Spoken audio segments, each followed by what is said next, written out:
We've been talking about making a fermentation-focused travel show for years. But we're brewers, not filmmakers. We have no idea how to make a documentary. But we're gonna give it a shot.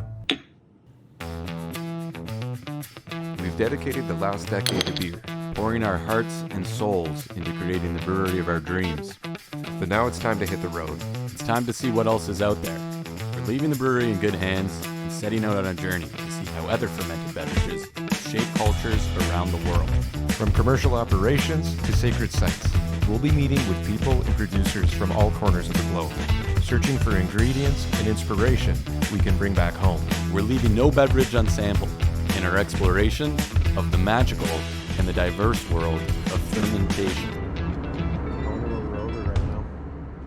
How do you film a docuseries with no camera skills and no budget? We convinced one of our old adventure-loving bartenders, Braden, to tag along as our cameraman. We want to tie our visits to cultural festivals and heard that Mexico City's Day of the Dead is happening at the end of the week. We've heard of this really cool ancient beverage there that's apparently undergoing a bit of a renaissance. So we used the brewery's air miles, we bought 3 plane tickets, we're packing our bags, meeting Braden at the airport, and heading to Mexico City to check it out.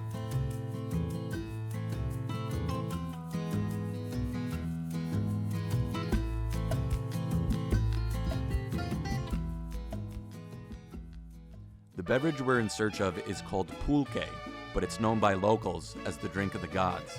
It's made from the fermented sap of the maguey plant and can only be found in central Mexico. We've read that its production predates the Aztec Empire. Mesoamerican priests would use it to get themselves and their subject drunk before sacrificing them to the gods. It's amazing that it's still around today and that we've never heard of it. So we're planning to see how it's made, how it's consumed, and hopefully get a better understanding of why it's persevered this long. We DM'd a local tour company called Vibe Adventures, who had an Instagram post about pulque. Their staff turned out to be pulque fanatics, so we're meeting up with one of their guides and historians, Sylvia Diaz, who jumped at the chance to build us the ultimate pulque tour. Sylvia is taking us to a maguey ranch in the state of Tlaxcala, one of the main pulque producing regions neighboring Mexico City. She explains that although it had been reserved for Mesoamerican priests, pulque became accessible to everyone after Spanish conquest. Popularity skyrocketed, and production eventually shifted to large maguey ranchos like the one we're heading to now.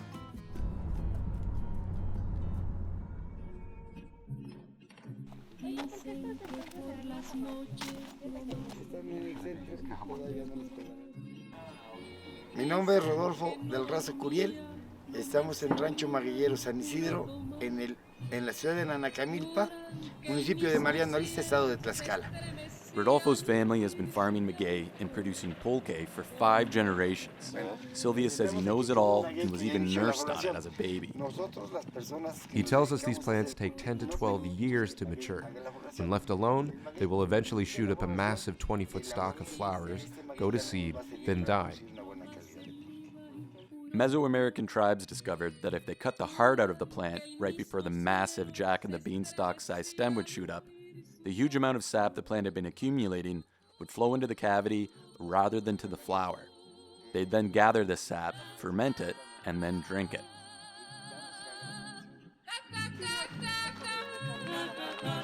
Rodolfo says the process hasn't changed much, so we're heading out to the fields to see how it's done.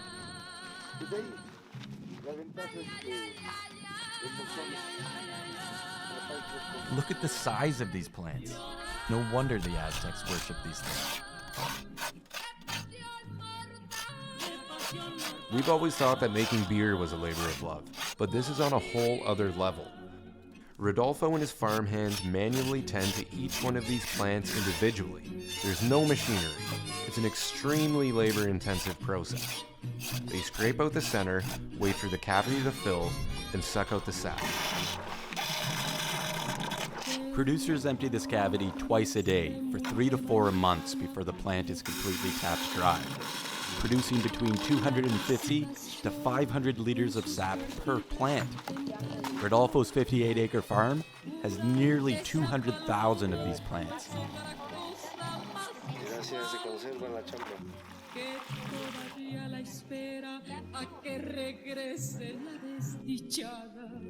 Rodolfo tells us we need to try the sap like true rancheros.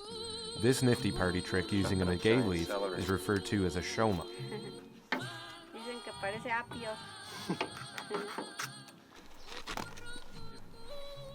Rodolfo explains that the unfermented sap is referred to as aguamiel, or honey water, and has been being consumed alongside pulque as a therapeutic beverage for thousands of years. Salud.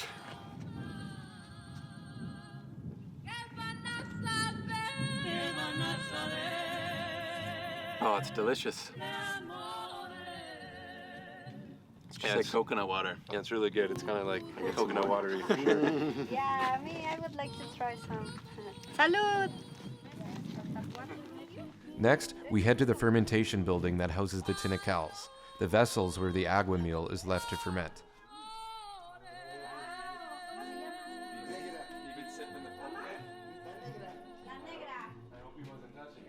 The carbon dioxide and the sulfur smells from the fermentation are really strong and sting the nostrils.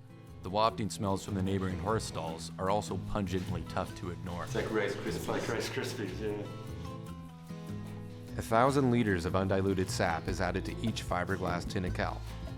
After a starter from a previously fermented batch of pulque is added, it ferments in 2 days, creating a thick and fizzy probiotic drink, somewhere between 5 and 8% alcohol.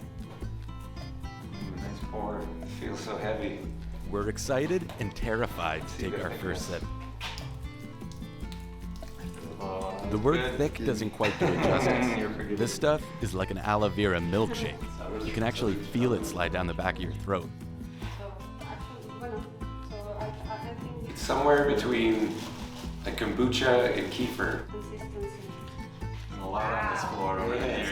The flavors aren't terrible once you get past the texture. It's slimy and thick, but it actually tastes pretty good.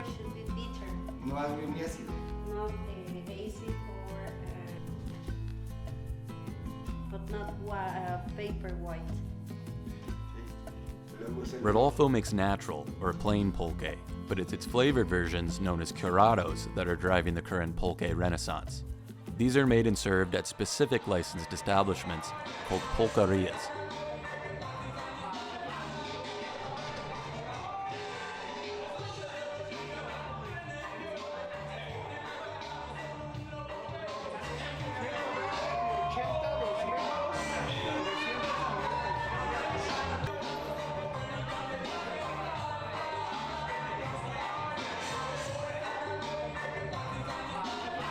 We're pointed to the jugs on the bar for today's lineup. Looks more like a booster juice than a bar.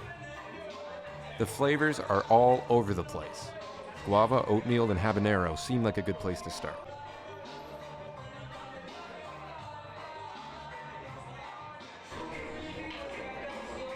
These guys receive natural pulque from farms like Rodolfo's. Then they add their own ingredients, such as fruits, spices, or vegetables to create their own unique flavors. They might not farm the maguey, but these guys seem as passionate as Rodolfo. Para nosotros, vender pulque es un sinónimo de identidad, de resistencia, de encontrarnos con nuestras raíces mexicanas. Y cuando ha resistido conquistas, independencia, reformas, y afortunadamente hay una nueva generación, sobre todo jóvenes, que están consumiendo el pulque, que han dejado atrás todos esos mitos negativos, todos esos mitos que perjudicaron a la bebida por mucho tiempo, ya no traen esas ideas en la cabeza y han descubierto todo lo que el pulque les puede dar. Una bebida nutricional, medicinal y que es muy favorable en el consumo regular. Su consumo regular en cantidades considerables. All 3 of those Curados were delicious. Still thick, but the fruits and spices definitely add a little something. Way more approachable than the plain stuff. 1 liter of Curado hit a spot that's never been hit before. So we're hitting the streets to hop around as many pulquerias as we can find.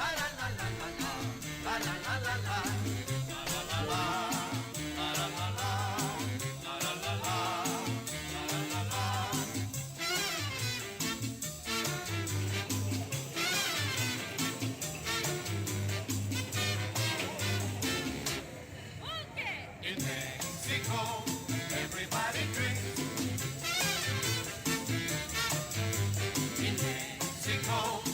We bump into Pedro, a new friend in front of our first stop. He has a lot of substances from the cactus. Right. One of them is mescaline. Mescaline. So, it's a tiny bit. You have 3 liters is 4.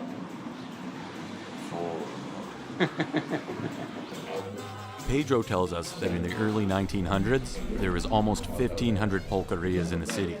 Now there are fewer than 100. Very rough. My shit is coming out.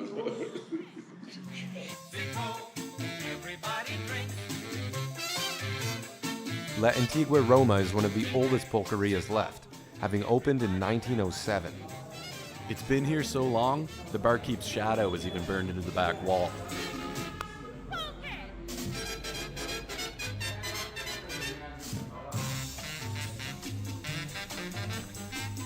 It might be the afternoon buzz, but we're starting to get a taste for this stuff.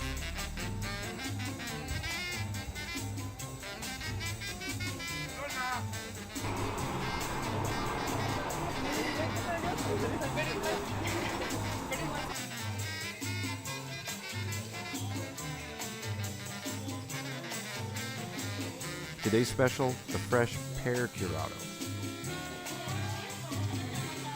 We can't help but wonder how many liters have gone through that blender. Pedro told us that pulque fell out of popularity in favor of beer and liquor in the 20th century. It's honestly a bit hard to believe, since there seems to be so much passion behind it.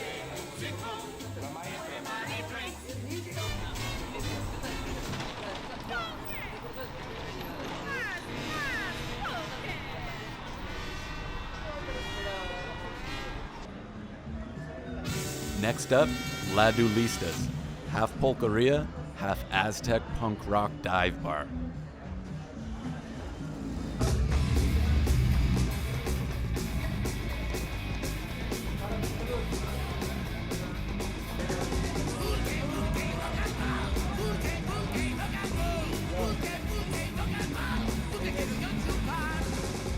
Not a beer in sight, just 1 liter mugs of brightly colored fermented maguey sap.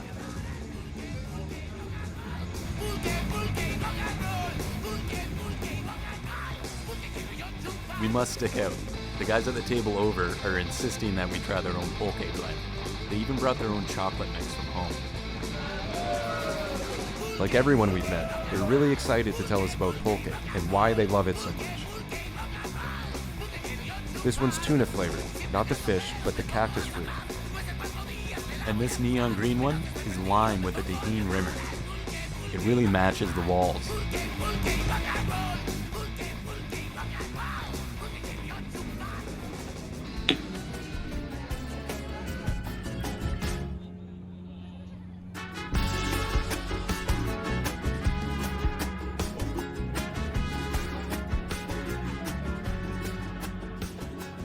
Even though our old friend Pedro warned us about drinking more than 4 liters of pulque, we continue on for a 5th, and maybe even a 6th.